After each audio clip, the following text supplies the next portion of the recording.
Shabbat Shalom, hermanos, qué glorioso día hoy que venimos a nuevamente escuchar, a tener conocimiento vivo, real, original, tal cual fue proferido allá en el Getsemaní, Israel, en el segundo año de evangelización de Yeshua el Mesías.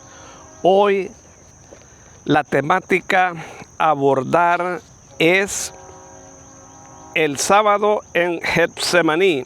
Yeshua habla de su madre y de los amores de distintas potencias, por lo que hoy vas a conocer las tres dimensiones de la potencia del amor.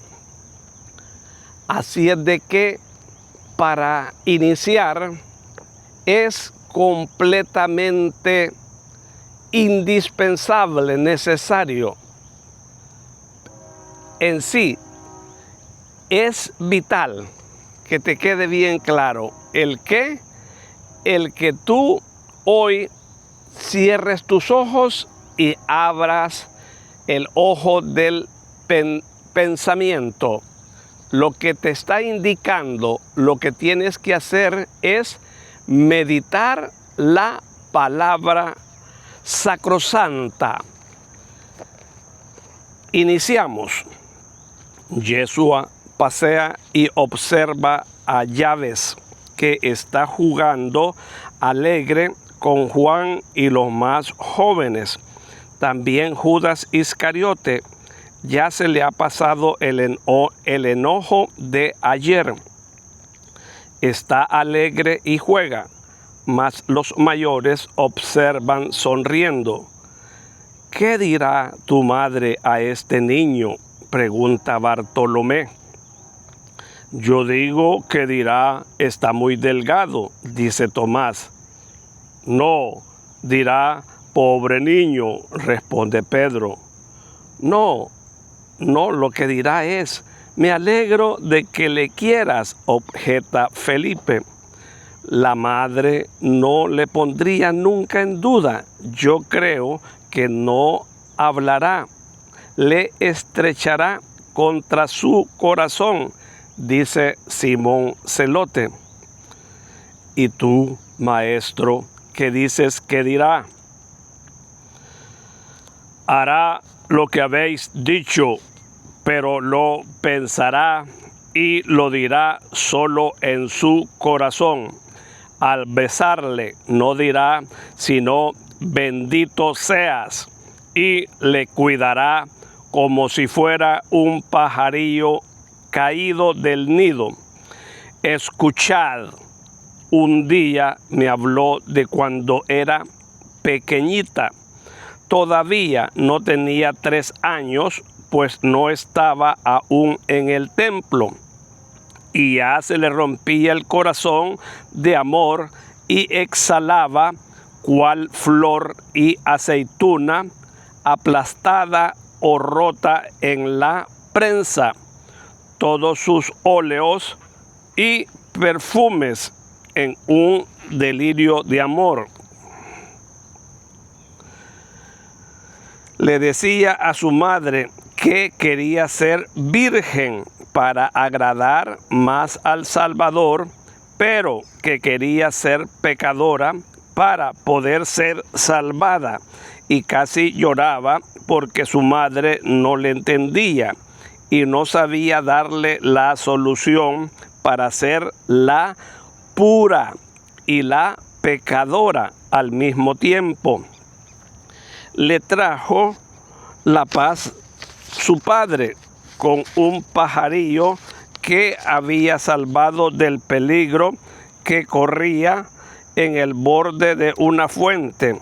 Le contó la parábola del pajarillo, diciéndole que Dios la había salvado anticipadamente y que por tanto ella debía bendecirle, por doble motivo, y la pequeña Virgen de Dios, la grandísima Virgen María, ejercitó su primera maternidad espiritual hacia ese pajarillo caído del nido y le echó a volar cuando fue fuerte este.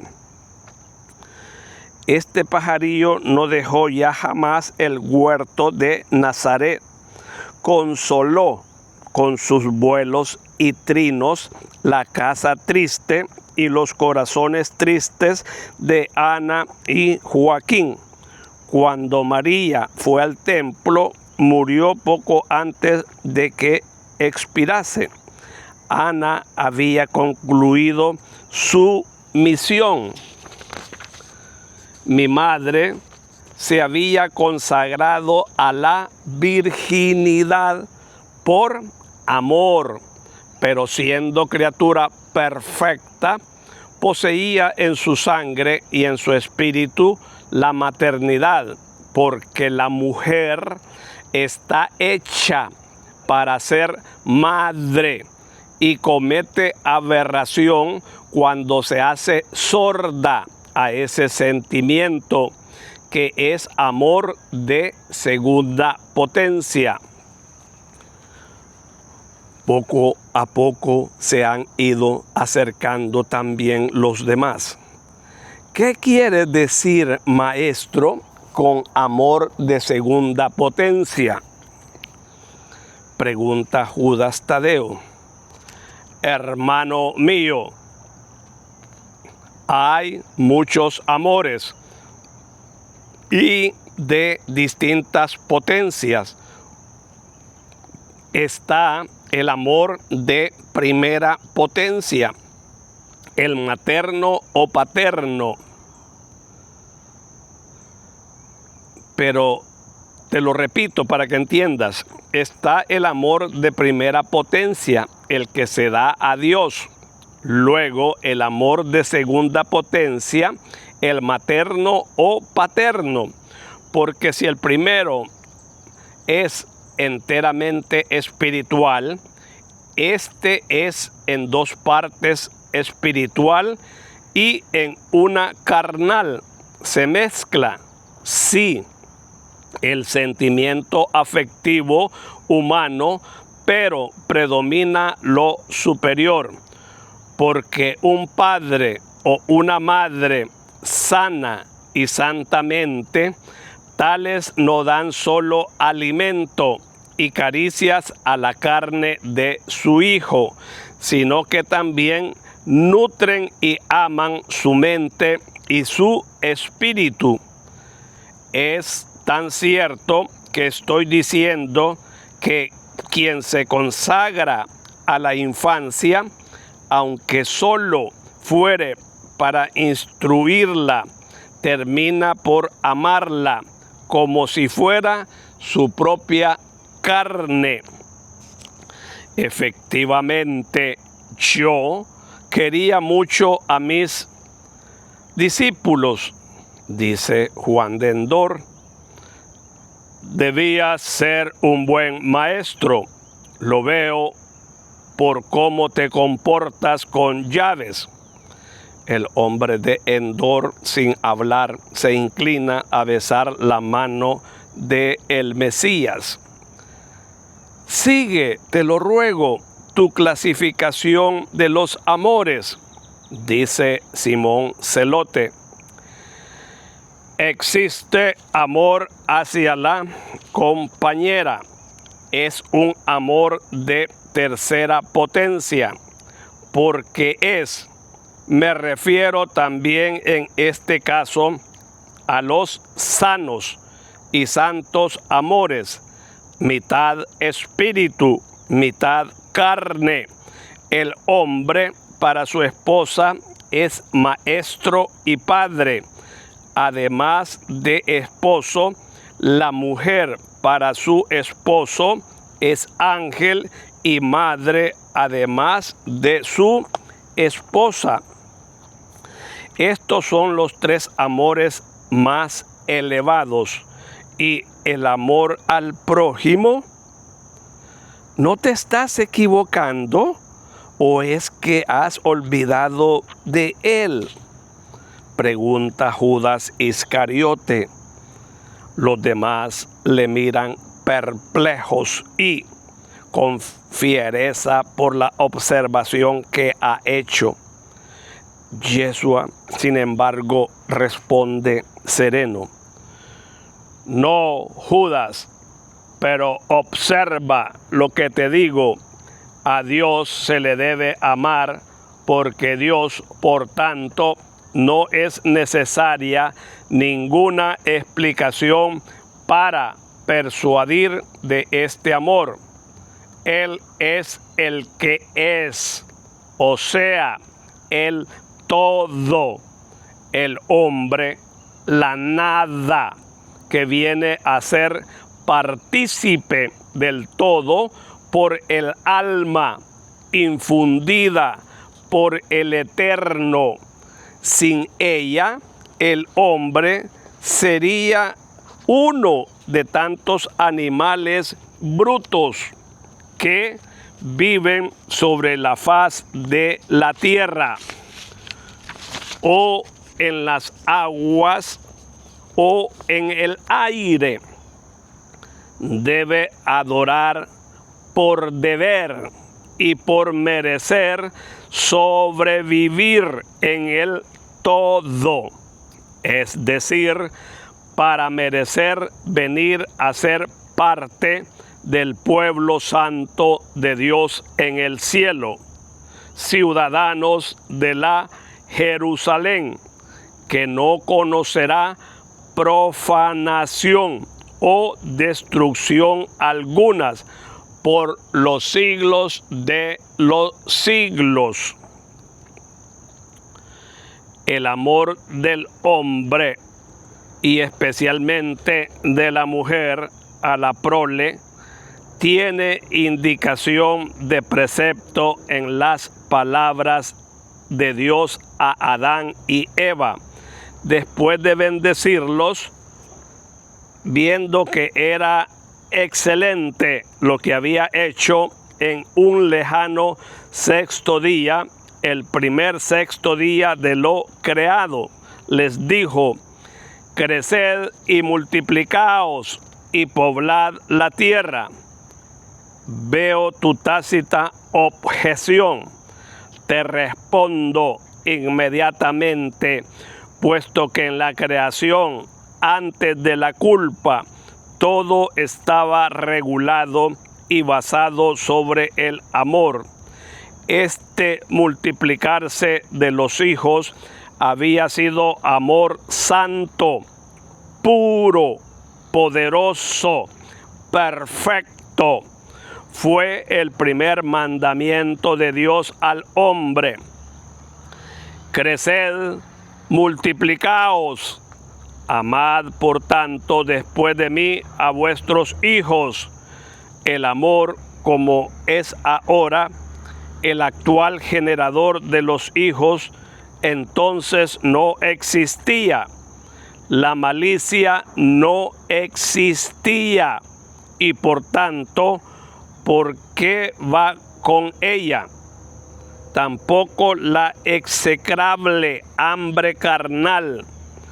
El hombre amaba a la mujer y la mujer al hombre naturalmente, pero no naturalmente según la naturaleza como nosotros la entendemos, o mejor, como vosotros, hombres, la entendéis, sino según la naturaleza de hijos de Dios, o sea, sobrenaturalmente. Muy dulces fueron los primeros días de amor entre los dos hermanos. Habían nacido de un padre común y no obstante, esposos de esos dos que amándose se miraban con sus inocentes ojos como dos gemelos en su cuna. El hombre sentía amor de padre hacia su compañera, hueso de sus huesos, carne de su carne, como un hijo lo es para un padre.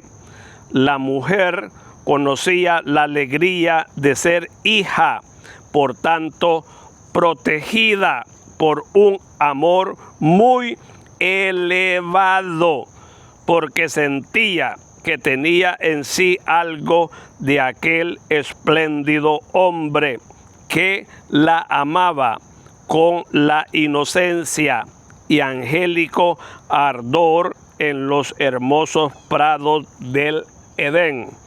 Luego, en el orden de los preceptos dados por Dios, con una sonrisa a sus amados párvulos, viene aquel que el mismo Adán, dotado por la gracia de una inteligencia solo inferior a la de Dios, hablando de su compañera, y en ella de todas las mujeres, decreta el decreto del pensamiento de Dios que se refleja límpido en el terso espejo del espíritu de Adán y que florecía en forma de pensamiento, su palabra.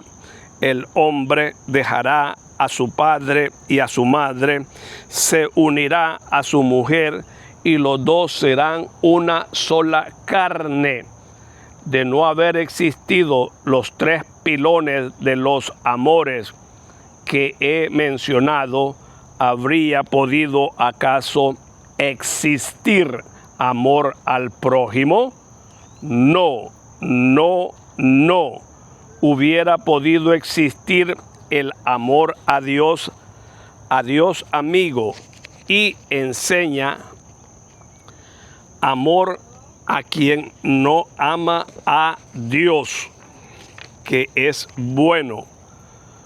No puede ciertamente amar al prójimo, que en su mayoría es defectuoso, si no hubieran existido el amor conyugal y la paternidad en el mundo. No habría podido existir el prójimo, porque el prójimo está hecho de los hijos nacidos de los hombres. ¿Está convencido de esto? Sí, maestro, no había reflexionado. Efectivamente, es difícil remontarse al ontanar. El hombre está bien hincado ya desde siglos, milenios en el fango, y el ontanar está en las cimas, muy alto. Además, el primero de los manantiales viene de una inmensa altura. Dios, no obstante, de la mano os conduciré a los manantiales, sé dónde están. ¿Y los otros amores?, pregunta al unísono Simón Zelote y el hombre de Endor. El primero de la segunda serie es el amor al prójimo. En realidad es el cuarto en potencia. Luego viene el amor a la ciencia, después el amor al trabajo. Y basta, hay otros muchos amores, exclama Judas Iscariotes. No, lo que hay es otros apetitos, pero no son amores, son desamores. Niegan a Dios y niegan al hombre. No pueden ser, por tanto, amores, porque son negaciones, y la negación es odio. Hermanos, esta es la gloriosa, sacrosanta palabra divina de el Mesías, expresado allá en Israel. Hoy, hermanos, nos damos cuenta de las potencialidades que hay en el amor.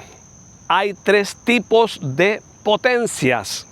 El primero es amar a Dios con todo nuestro ser, con toda nuestra fuerza, con toda nuestra sangre, hermanos. El segundo es amar a los padres. Escuchen bien y que les queda bien claro. ¿Por qué? Simple y sencillamente la respuesta está en que el Mesías, Dios, allá como espíritu en la tríada verso, Él quiso tener un cuerpo humano. Por lo tanto, para eso tenía que encajarse en un estrato de la sociedad y, por lo tanto, Él quiso despojarse de la autoridad, de esa pleitesía que tenía como Dios. ¿Y cómo viene entonces? Toma el rol de hijo. Entonces ya no era autoridad. Me refiero en el acervo familiar. Allí tenía que ser el mandado. Allí tenía que obedecer órdenes. Pero estas órdenes tenían que ser de dos personas. Una santa, como era su madre, y el otro un justo, que también se santificó en el transcurso de la vida. Por lo tanto, acá él tenía que obedecer. Y esto es crucial, hermano. ¿Por qué? Porque los hijos siempre, de todas las épocas, cuando empiezan a despabilar la mente, a quitarse las telarañas de la ignorancia, entre comillas, empiezan ellos a tener un pensamiento liberal, en el cual piensan que son dotados, que no son inteligentes, sino que superdotados. Y por lo tanto, allí, hasta los 18 años, muchas veces, o antes, 14, 13 o 12 años, se salen de el guacal, como decimos, se salen de la tangente, se salen de la autoridad de los padres. Tanto es así que se les lava el cerebro y en vez de ayudar a sus progenitores, sus creadores biológicos, empiezan a ayudar a personas particulares que no tienen arte ni parte específicamente en la educación. ¿Por qué? Porque la educación primaria es la del núcleo, del hogar. Y es allí que muchos, aunque se les inculque una buena educación, un buen porte de humildad, llegando a la pubertad y a la adolescencia es cuando ellos toman otros roles. Pero bueno, hermanos, continuemos de que esto está bellísimo. Aquí dice, habla sobre su madre, de que ella acá dice que quería ser pura para estar siempre con Dios, pero además ser pecadora, ¿para qué? Para que Dios la consolara, la amara más por pecadora. Entonces había aquí una bifurcación, había un desvío, pero su madre, Santa Ana, no conocía qué es lo que quería decir ella. Lo que quería decir es que quería estar siempre amada como virgen y como pecadora, pero en sí fue descubriendo que ella nunca iba a ser pecadora, jamás. ¿Por qué? Porque iba a ser el vaso sagrado de Dios. Iba a tener una maternidad divina, gloriosa, santa, donde no iban a existir los dolores de parto. Iban a tener unas delicias de concepción. Por lo tanto, hermano, así va a ser Eva, igual que la Virgen. Pero como se sale de el pensamiento de Dios, y es allí que volvemos, en el cual Eva, como hija de Dios, hace de alumna, se hace alumna de Satanás y empieza a ser seducida y a seducir como maestra. ¿A quién? A su esposo. Y es así, en una forma lisonjera, le lleva a Adán por medio de una manzana. Y esta era el árbol del fruto del bien y del mal. Y por lo tanto, aquí es que con esta astucia, Adán se deja embaucar.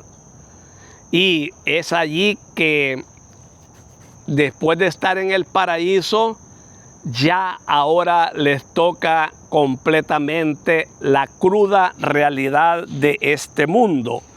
Y aquí explica el Señor que la segunda potencia tiene que ser para con los padres.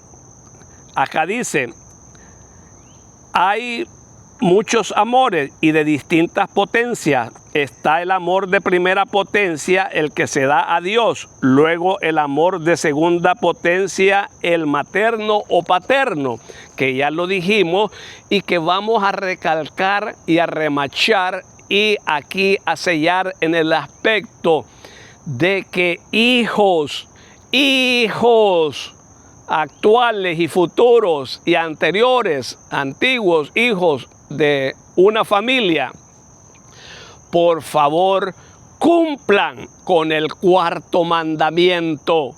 El Mesías vino a cumplir su ley, autocumple su ley. Él la da como Dios. Yeshua, el Espíritu Santo, el Hachén, el Dios vivo, el gran yo soy. Los tres dan 10 mandamientos y en el cual uno de ellos es amar a los padres y a padres, lo que indica padre y madre.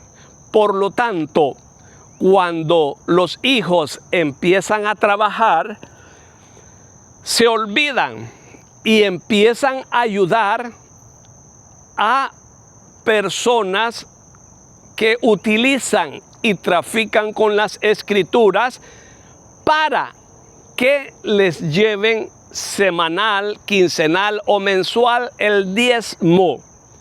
Esto no tiene que hacer así. A quien tiene que dársele siempre dinero y no diezmos y lo más que podamos es a nuestros padres. Y aquí queda bien claro, ya lo he predicado, el Mesías a los 12 años en adelante hasta los 29, su oficio era carpintero. ¿Qué es lo que te está diciendo allí?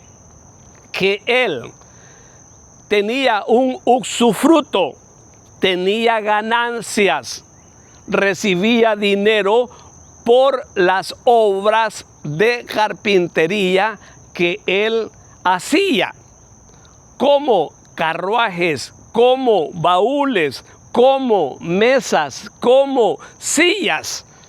Entonces esto lo llevaba al templo él no y no. ¿Por qué? Porque en el templo había una corrupción.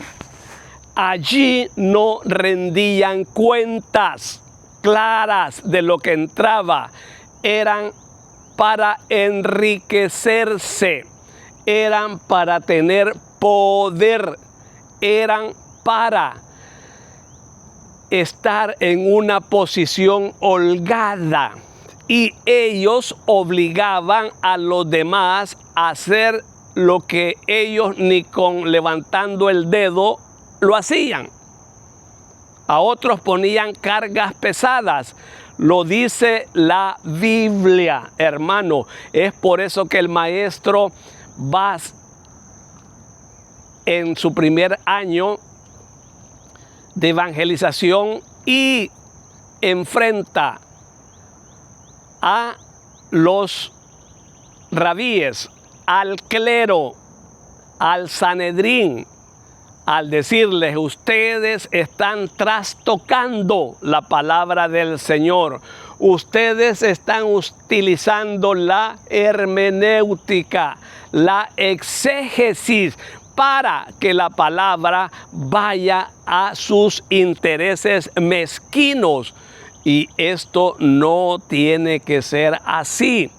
Por lo tanto, el Mesías, cada ganancia que él tenía, la brindaba a su hogar, a sus padres, a su madre. Y así él estaba cumpliendo con un mandamiento que él mismo dio, impartió cuando era el ángel de Dios. Y luego da uno más, que es que nos amemos los unos a los otros, porque ya se ha quitado el diezmo, porque el Señor abandona el templo. Hachén abandona el templo a las 3 de la tarde. ¿Y cómo queda ese templo de Jerusalén? Como una morgue, vacío, frío, solo la soledad. Y aquellos del clero reconocieron que habían matado al Hijo de Dios. Y es por eso que él dice: mi nueva iglesia, y empieza a organizarla, y empieza él a poner nuevo orden clerical. En vez de sacerdotes, presbíteros, y empiezan allí los obispos también a darse. Habían en el pasado, pero aquí toman otro rol. Y por lo tanto, ya la iglesia de él no iba a tener alfolí, lo que decía Malaquías 3, 7 al 12, traer el diezmo al alfolí, claramente. ¿A dónde? Al alfolí. No decían traer dinero a las arcas, a donde están las ofrendas o se depositan. No, traer el diezmo al alfolí, o sea, llevar los granos, llevar el usufructo de los granos básicos, menta, ruda, anís, comino, trigo, cebada, centeno y todo eso para que haya comida, alimento para mi pueblo, empezando por viudas, los huérfanos, los ancianos, los desválidos, los pordioseros. Hermanos, no se confundan. Aquí es aquí donde se da. Abran la conciencia, no se dejen embaucar.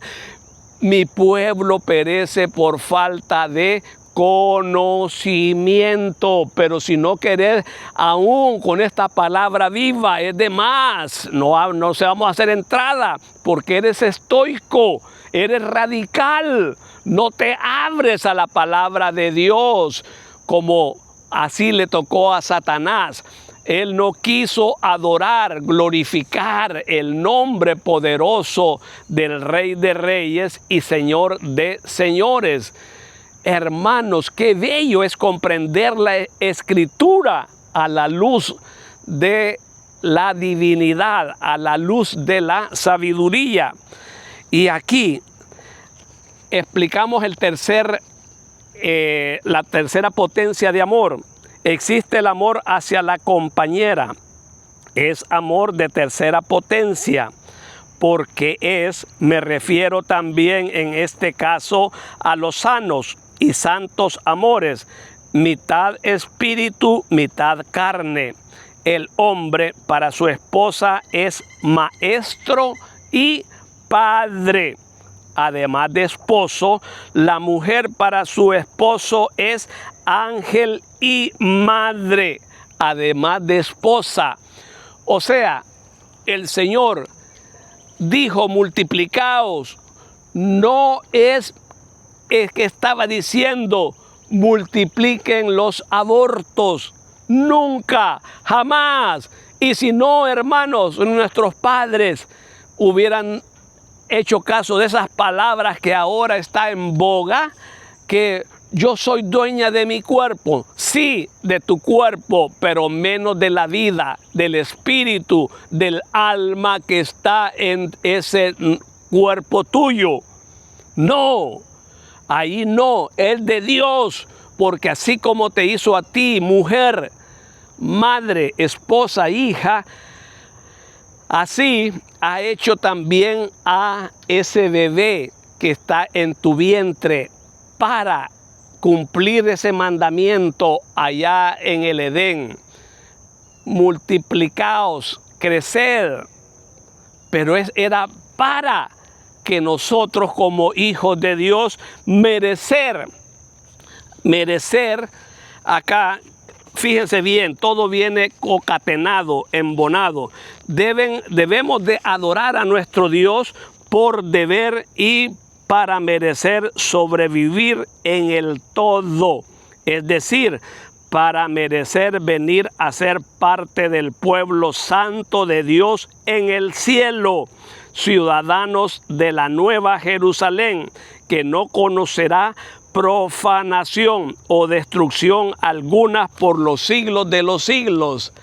Hermanos, hoy ha estado esto grandioso, exagerado en el conocimiento de esa tríada verso, y es por eso, hermanos, que merece hacer viral este video para que los hijos tomen el verdadero rol, no estar ayudando a una persona con el diezmo. Ya les expliqué, el diezmo no existía porque el Mesías nunca él fue a dar el diezmo, los apóstoles tampoco, los discípulos tampoco, y todos los seguidores de Yeshua.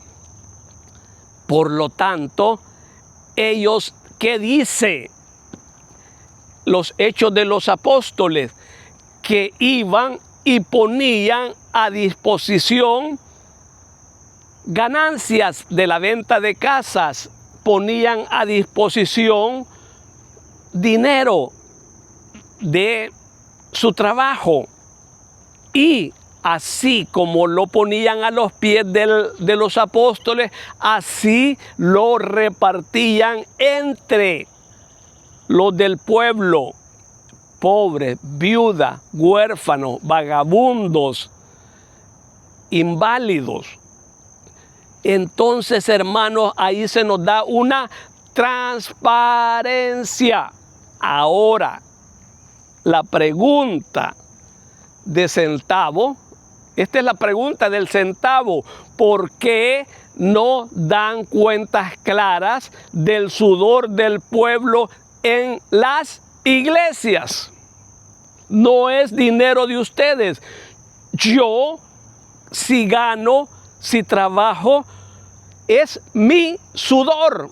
Y yo no, si yo no quiero, yo no doy cuentas a nadie, porque yo me lo he ganado honradamente. Pero si me dan dinero, un ejemplo, mis hijos, y para que se los ahorre, estoy en el deber espiritual, moral, de decirles: aquí tenés tu cuenta, allí ve tu tarjeta de débito, allí mira tu cuenta de ahorros, cuánto han ganado en el banco, porque ese dinero no es mío, es de mis hijos. Distinto es lo que ellos quisieran darme. Entonces yo lo puedo regalar, yo lo puedo prestar, yo puedo hacer lo que yo quiera. Pero cuando es sudor, esfuerzo, lágrima de un trabajo, allí es necesario dar completamente cuentas claras, porque es del pueblo y tiene que ser para el pueblo. Hermanos, ¿por qué te ofuscas? ¿Por qué con dudas? Está bien clara la Biblia, está bien clara la palabra. Por lo tanto, en vez de estar dando el diezmo a un particular, tiene que ser para tu padre y para tu madre, tal cual el Mesías lo hizo. Oh, ribanda canta la mansiri liticlere. El honor, el poder, la honra y la gloria. ¿Ves? Te das dando cuenta en vivo en este momento cómo el Espíritu Santo viene a participar con el don de lenguas. ¿Qué te está diciendo esto? Que estamos hablando palabra viva. Aquí no está diciendo que sutano, perengano ha dicho esto. No. Estamos hablando únicamente de la gloriosa, sacrosanta palabra del Mesías. Y a su nombre, gloria, y a su gloria, más gloria. Nos vemos el próximo Shabbat, si Dios lo permite.